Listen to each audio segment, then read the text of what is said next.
আমার আপুরা হচ্ছে যে অনেক মজা মজা ভর্তার রেসিপি দিচ্ছিল, তো তেমনই আমি একটা মজার ভর্তার রেসিপি নিয়ে চলে আসলাম। ব্লগ বাই তাহমিনা থেকে আমি তাহমিনা। আসসালামু আলাইকুম, কেমন আছেন সবাই? তো যাই হোক, এটা আপনারা সবাই চিনেন, থানকুনি পাতা বা আমাদের নোয়াখালীর ভাষায় আদুনি পাতা বলা হয়। তো আমি আগে মরিচগুলো ভেজে নিয়েছিলাম তেলে।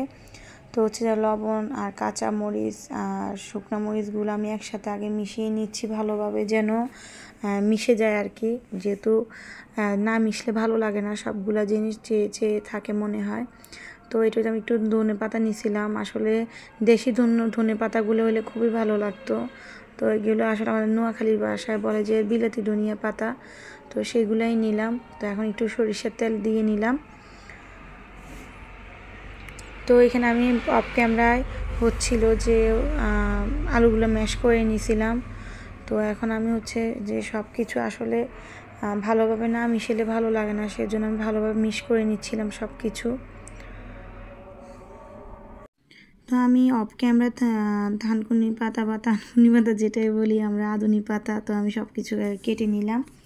তো হচ্ছে যে এখন ভালোভাবে মিশিয়ে নিচ্ছি। আসলে আমি ভর্তাটা হাত দিয়ে একদম আমরা ঘরে যেভাবে করি ন্যাচারাল সেভাবে করতেছি। আমি সবসময় বলি আমি সবসময় ন্যাচারাল জিনিসটা দেখাই, আমি স্পেশাল কখনোই কিছু করি না।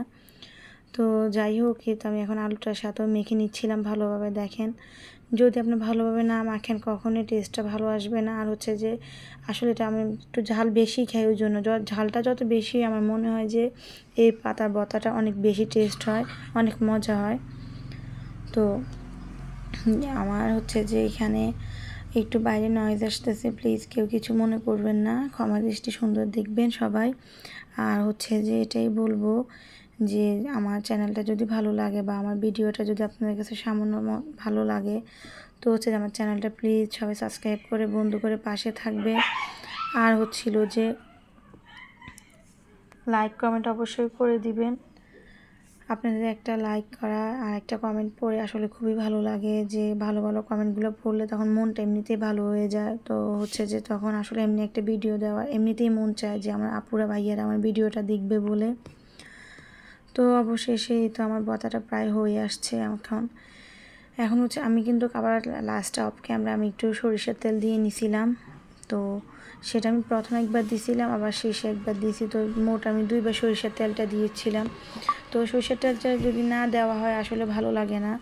সরিষার তেলে আসলে এটা গ্রানটা বা এটা টেস্টটা অন্যরকম, সেটা কিছু দিয়ে তুলনা হয় না।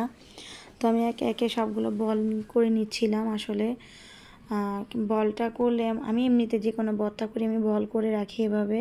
তো আসলে ভর্তাগুলো নষ্ট হওয়ার চান্স থাকে না, তো সেটা আপনারাও ট্রাই করে দেখবেন। তো এই তো দেখেন, খুব সুন্দর, মাশাআল্লাহ, খেতেও খুব দুর্দান্ত হয়েছিল।